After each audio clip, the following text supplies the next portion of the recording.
talk to you about boundaries. You know, in those cartoons or those old shows where they had the angel and the devil, and every person apparently has an angel and a devil, and the angel and the devil are talking to them on either side of their head, and the angel's always steering them for good, and the devil's steering them for bad, and the person has to figure out which one they're going to listen to. And some people are more likely to listen to the devil, and some people are more likely to listen to the angel. Well, I have those two things on my shoulder, but they're not an angel and they're a devil. They're a social worker and a therapist. So let me explain what I mean by that. I was raised by a very empathetic mother who always supported the underdog and always wanted to help people and looked for the best in everybody and believed in the best of everybody, believed humans were essentially good. And if people weren't good or had issues, my mother was always able to find justification or reason or a disability or something to excuse that or to justify that. And that's how I was brought up. And I consider myself a very kind, very compassionate, very empathetic, very generous person. And I got that from my mother. But I also see myself as really struggling with boundaries and basically not being a doormat. And I also feel like I got that from my mother. And I see her really struggling with boundaries, if she even has boundaries. And so I'm trying to teach myself how to have boundaries. So important to me not to have kids until I met somebody who wanted kids, who wanted a family, who was stable and loyal. And that's exactly what I did. I got married in my 30s. I had children in my late 30s. And I have a very, very loyal, stable, responsible husband. So, and I'm very loyal, stable, and responsible. So we're maybe boring, but we're loyal, stable, and responsible, and that's how I'm raising my family.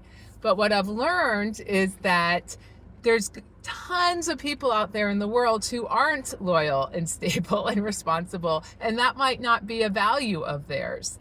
And if I want to keep my life stable and loyal and, not chaotic for my kids, then I need to set really clear boundaries with other people. And I've also learned that being responsible, being reliable, creating all that and working hard towards that can make you a target for other people who aren't responsible, who aren't reliable. And I notice in my own life, there's always that expectation of me. Like people make plans based on me because they know if I say I'll be there, and that nobody else might be. So all their plans are around me, and then other people who aren't as reliable, they don't have to depend on because they can already depend on me. And it has been for a while, getting to a point where I'm really resentful of it. I'm like, why am I always the responsible one? Why do I always have to be the reliable one?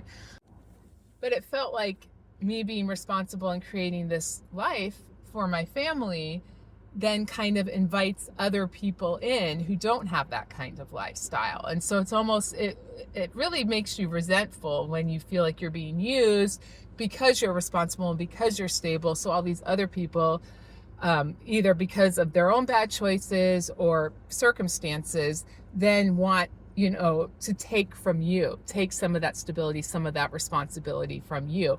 And you're the one, because you're the stable person, you're the one that gets used a lot. And that's when, that's what I'm talking to my therapist about, because I do have control over that. I can set my own boundaries. And I'm always there's always going to be people out there living in chaos, living in poverty with, one obstacle after another, one, trauma, tragedy, chaos after another. And I have to set my own boundaries of what I'm willing to put up with. So that's what I'm talking to my therapist about. But again, it's really, really hard for me because I come from a social worker mother, and my mother wasn't actually a social worker per se. So when I say social worker, I mean somebody who always is for the underdog, who wants to help people, who believes, in helping people, in helping the community, wants to help people who have mental illness, wants to help people who are living in poverty, wants to help people who are single parents, whatever the case may be. And I'm now rejecting that social worker mentality because I see how it has allowed me to stay in abusive relationships, because I was with a guy who's dead now, so I can talk about it. But I was with him for 6 years at least. He was 40 and I was 19 when we started dating. And he had a horrible childhood and so much trauma. And so the fact that he was an alcoholic and a very dangerous person made sense because of the trauma that he'd been through. So I, being an empathetic person, wanted to save this guy. Meanwhile, I'm lucky he didn't kill me. He ended up killing somebody else and then killing himself. And that's why he's no longer with us. So what's my point in sharing this? It's that growing up with a social worker, somebody who encourages me to go for the underdog, to take care of people, to help people, I do believe that was part of the reason why I stayed in this relationship so long. But then after the relationship ended, I was in many other relationships. Some were good, some were bad, but I never stayed with anyone again who was abusive. And I ended up marrying somebody who's the complete opposite of that, who's loyal and very, very kind and would never treat me that way.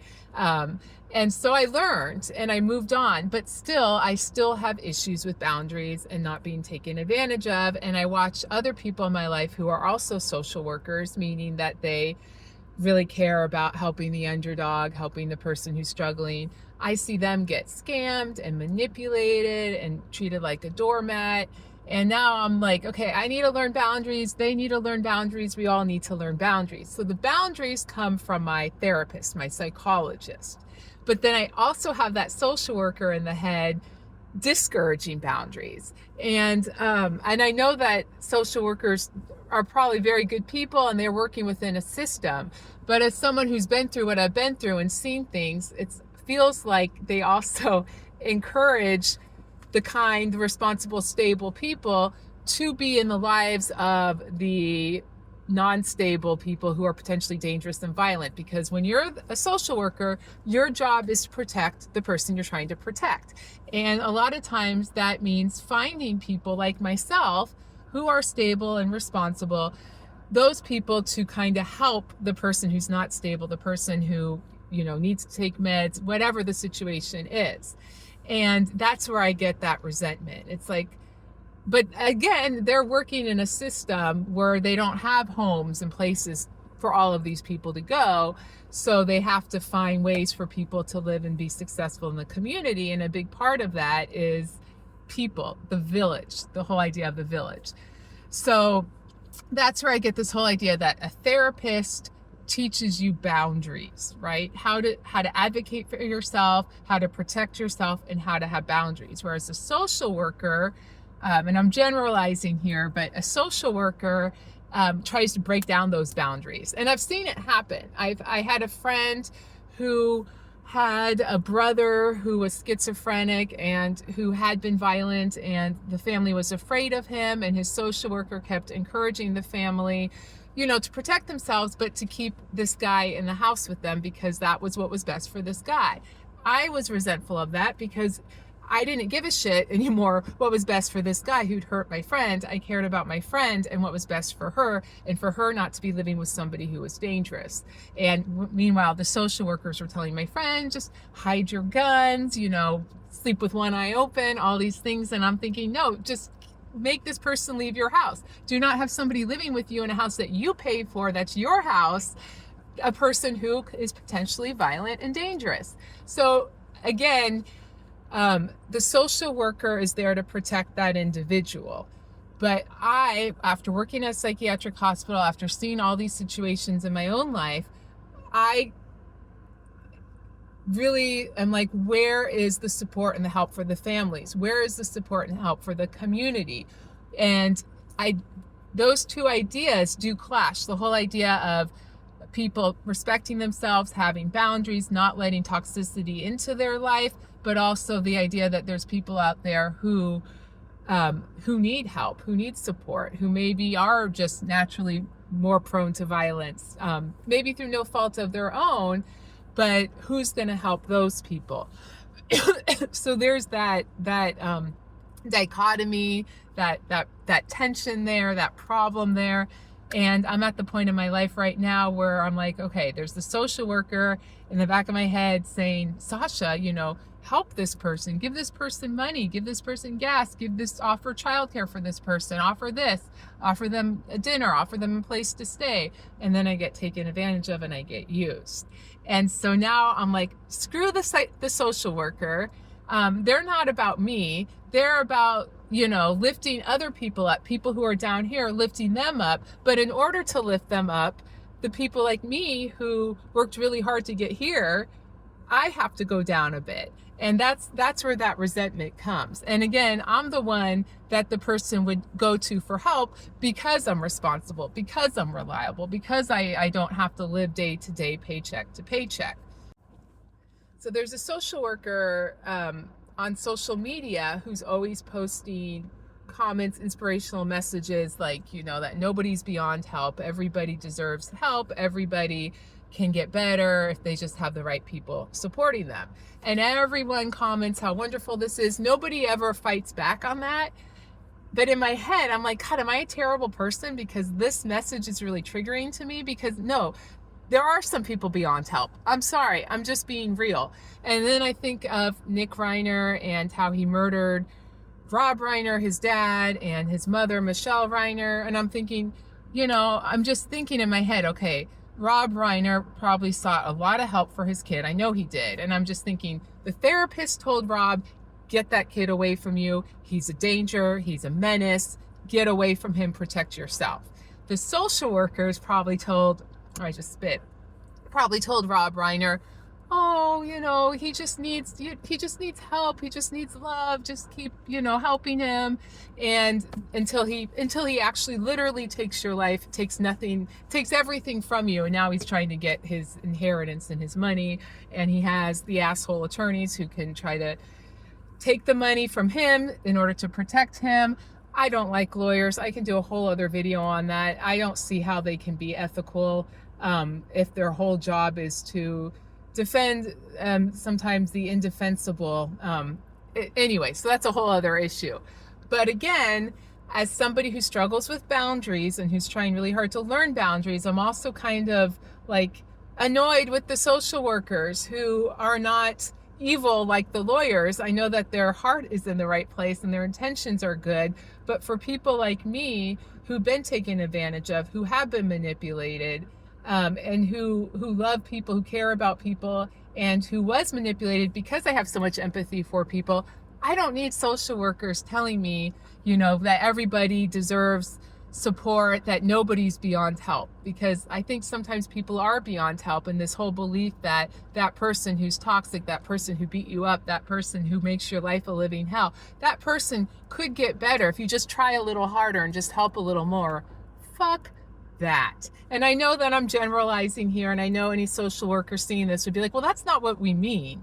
And they're also working within a system, and they're supposed to help the most vulnerable people. And if there's not systems in place that can help those vulnerable people, then who can they turn to if not their family? I understand that, and I understand it's not the social workers issue, it's the systems issue, and we're lucky to have social workers willing to work within the system anyway. I do get that. But my point is, if you're like me and you struggle with boundaries and you've been abused, because you're a responsible person, because you're a stable person, listen to the therapist, learn boundaries. Those people's problems, those people's chaos, those people's drama are always going to be there, whether you help or not. You have to focus on your peace, keeping your peace, and you have to figure out where your boundaries are, because your boundaries have nothing to do with that person. Your boundaries are all about yourself and your own peace of mind. So listen to your therapist, okay? And when I say therapist, I don't necessarily mean a literal therapist. I mean the voice in your head that tells you you deserve boundaries. And then shut off the voice in your head of the social worker. And again, I'm not talking about a literal social worker, although I might be, but I'm talking about the voice in your head that's like, but that person, but they were abused, but they were this, but they have a mental illness, but they this, blah, blah, blah, blah, blah. There's always going to be sob stories out there. There's always going to be people who need help. And I'm always going to vote to have food stamps available, medical. Like, I think I believe in socialized medicine. I believe in socialized education. I believe I want to pay taxes to help people like this. But what I don't want is people coming knocking on my door wanting to take any extra thing I have from my family in order to feed their family. And then for me to feel guilty, like I can't have any kind of a lifestyle because other people don't have that lifestyle. Okay, so my lunch break is over. I have like 3 minutes and then I'll have to be back in my classroom because people will be in there. So I have to go. And I don't know if anything I said even made any sense. I just am rambling. But again, if you are like me and you struggle with boundaries because you care about people and you want to help people, but you're starting to feel resentment towards that, listen to your therapist. Do not listen to the social worker. Your therapist is there to protect you, to protect your peace of mind. The social worker is there to protect the other people, okay? And to protect the other people, sometimes that means it's going to be a big burden to you.